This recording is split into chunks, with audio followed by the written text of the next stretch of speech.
how to make your Facebook profile private. Hey everyone, welcome back to our channel.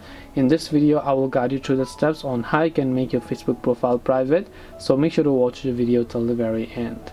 So if you want to make your profile private on Facebook, all you have to do is go ahead and first of all make sure to launch your Facebook application here. And once you launch your Facebook app, you're gonna see this type of interface where what you need to do is you need to just make sure to actually come to your profile icon here.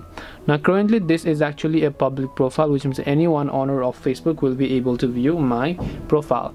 But if I want to make it private, I can tap the three dots option that you can find here, and you'll find the option called lock profile. Tap on it and then tap the option called lock your profile, and then you'll be able to successfully lock them.